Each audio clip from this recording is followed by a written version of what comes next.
Hello, welcome to the first lesson in this unit, Characteristics of Equilibrium. Reversible reactions. Typically, when we think of what happens during a chemical reaction, we think of the reactants getting totally used up so that none are left and ending up with only products. Also, we generally consider chemical reactions as a one-way event. You may well have learned during earlier science classes that this is one way to distinguish chemical change from physical changes. Physical changes, such as melting and freezing of ice, are easily reversible, but chemical changes cannot be reversed. It's pretty tough to unfry an egg. In this unit, we will see that this isn't always the case, as we will see that many chemical reactions are in fact reversible under the right conditions. And because many reactions can be reversed, our idea of reactions ending with no reactants left, only products, will need to be modified. Here are some examples of reactions that can be reversed. Nitrogen dioxide, NO2, a reddish-brown gas, reacts to form a colorless dinitrogen tetroxide. But the reaction can go either way. Dinitrogen tetroxide can also be readily breaks down to form nitrogen dioxide. We typically write a reaction that goes both ways with a double arrow, which is sometimes appears as this in online notes.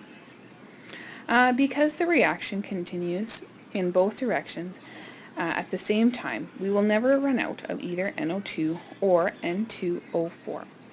NO2 is continuously being used to form N2O4, but at the same time, N2O4 is forming more NO2.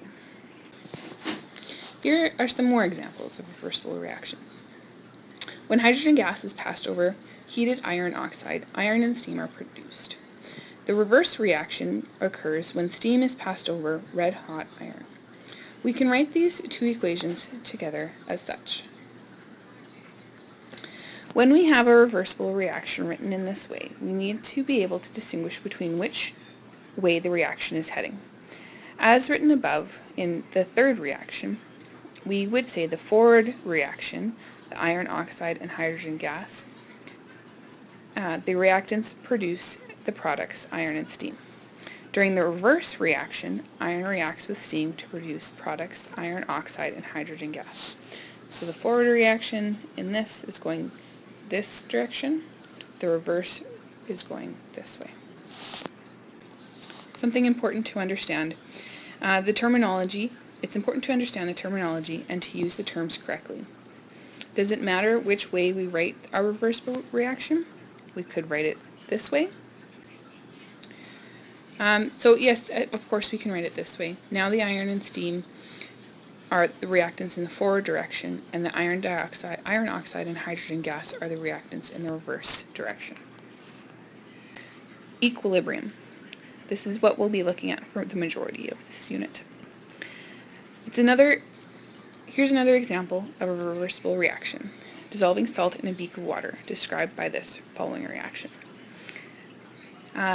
If you keep adding more and more solid salt, you'll eventually reach a point where no salt dissolves, and the excess sits at the bottom of the beaker.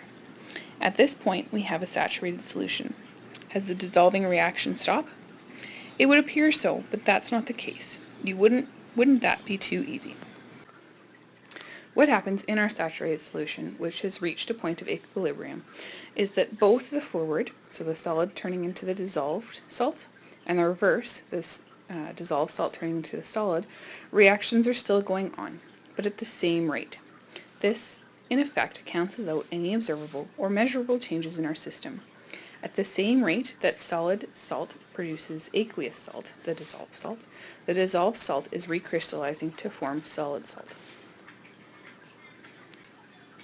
Something for you to understand. Equilibrium is the state at which the rate of the forward reaction equals the rate of the reverse reaction. At the point of equilibrium, no more measurable or observable changes in the system can be noted. It is important for you to understand that equilibrium means the rate of the forward reaction and reverse reactions are equal. This does not mean that they are equal amounts of reactants and products present at equilibrium. Here's an example. The following reaction was allowed to come to a point of equilibrium, and concentrations of all reaction participants were measured at that time. So we have hydrogen gas plus iodine gas gives us hydrogen iodide gas. At equilibrium, the concentration, remember those square brackets mean concentration, of the hydrogen gas was 0.002 or 0.22 molar. The concentration of the iodine gas was 0.022 molar, and the concentration of the hydrogen iodine gas was 0.156 molar. For this particular reversible reaction, there is more hydrogen iodide at equilibrium, the 0.156 molar, than there is of the hydrogen gas and the iodine gas, both at 0.22 molar. We say the product size of this reaction is favored. Equilibrium does not mean equal amounts at equilibrium. Here's something to help you understand how equilibrium works. Imagine yourself on an escalator that's going down. You start at the top, or the reactants, and you end at the bottom, or the products. But when you are partway down, you start to walk up the escalator as it continues to go down. If you match the rate of walking up at the same rate the escalator is going down, you make no progress and appear to be standing still. To an observer, it would look as if you on the escalator and the escalator had come to a stop. But actually, both upward and downward movements are continuous. Equilibrium is dynamic. Both forward and reverse reactions continue, even though the reaction appears to stop.